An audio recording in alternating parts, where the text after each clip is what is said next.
I was very young, so I don't remember much. The memories are hazy.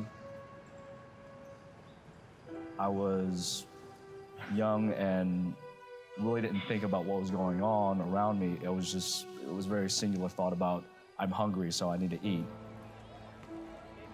Honestly, I'll tell you the truth, probably 10, 15, 20 years after the war, he probably never left Vietnam mentally.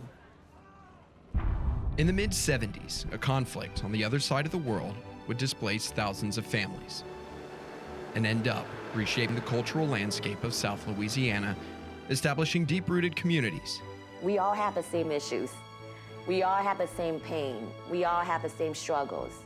Everybody knows everybody. Like, you know, when you need something, they're always there for you. Those communities often overshadowed by Louisiana's larger cultural influences. Vietnamese came over from Vietnam in 1975, and some still don't understand the Vietnamese cultures and traditions still. But we've been here for 40 plus years. I feel like we've been in the shadows maybe.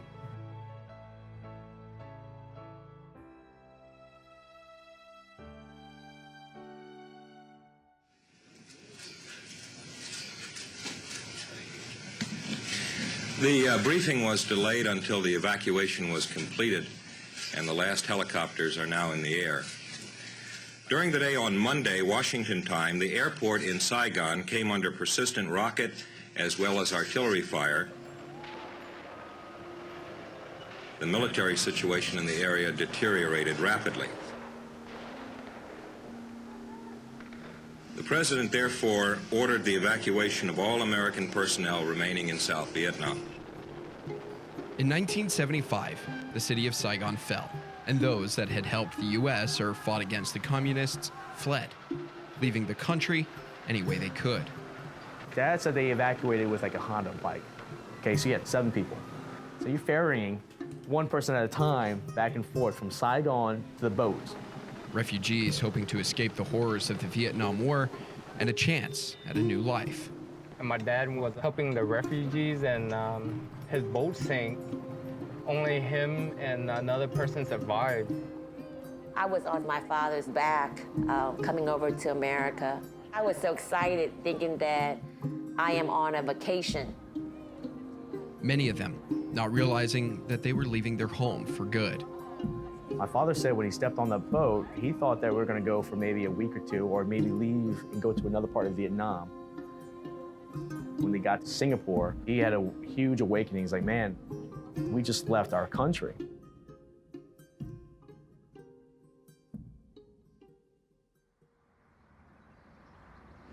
Cali, xong tới Baton Rouge, xong tới đây 75, 77 à?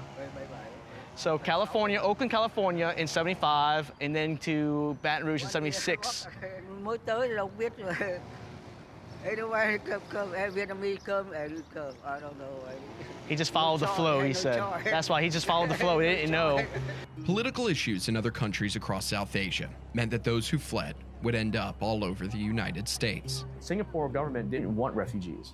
So they traveled from Singapore all the way to Guam, where there was a Red Cross camp set up over there. And for any refugee to make it into the United States, they had to have a sponsor, either by a family or an organization of some sort, to bring them over, to help them, feed them, and clothe them. When we first got here, we were kind of sponsored by families in Monticello, Iowa. Weather is not like Vietnam. It's a little bit cold up there. And my father struggled with trying to find work. The fishing industry and the climate would be the initial draw down to the Gulf Coast. When you're exposed to something that you've never experienced before, you want to find things that you can identify with as being home.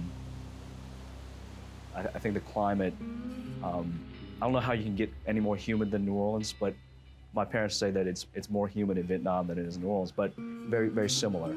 The tropical climate, the rains, the humidity. I don't know how he got word that, you know, we all should go to New Orleans. But during that time, he said, well, we're going to go to New Orleans. The weather is very similar to Vietnam, and I could actually work as a fisherman. One of the big draws of the Gulf Coast was the seafood industry, an industry that many of them were already familiar with, and a chance at work that they'd been doing all their lives. That's what my dad did when he was in Vietnam. That's all he knows how to do, you know? Farming, crabbing. It's part of the Asian culture, you know? Blue crabs, right? That's a salsa crab. They come from. Back home in Vietnam, we do farming and also we do fishing. Yeah, we do a lot of fishing. Just back home is a wooden boat, and it's really small. On the boat, we don't feel comfortable. Then we stay on the land. And even the food had a similar feel.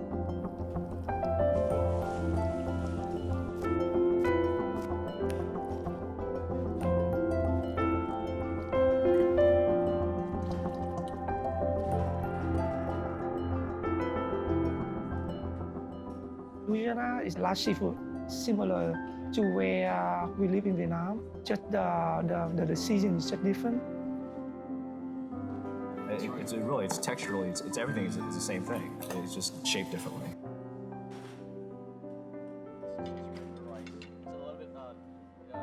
And then the draw became something deeper than simply weather and economic opportunity.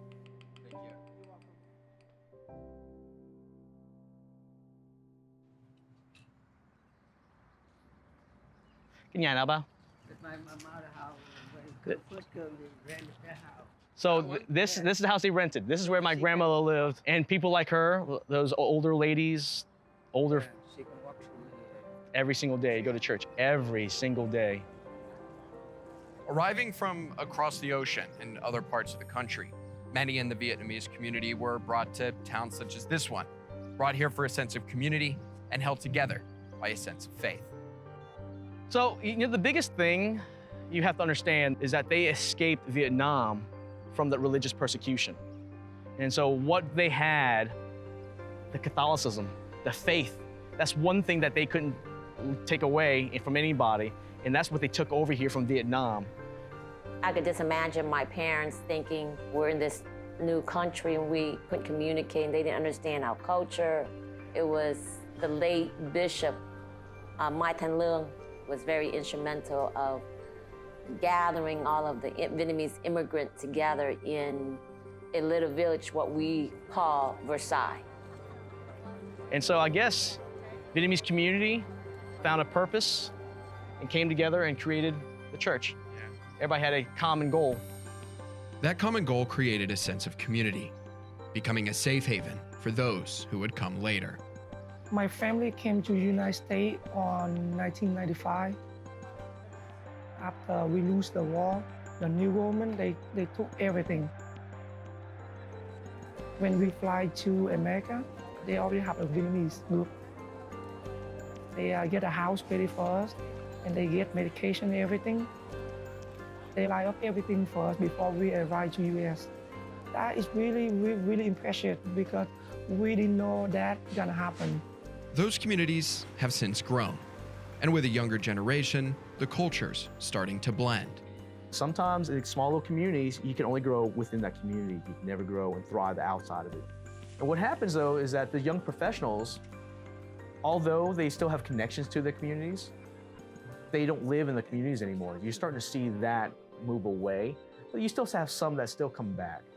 Even so, those communities are still an important piece of Louisiana's landscape. A testament to the refugees and the children of those refugees working to help others grow and lead.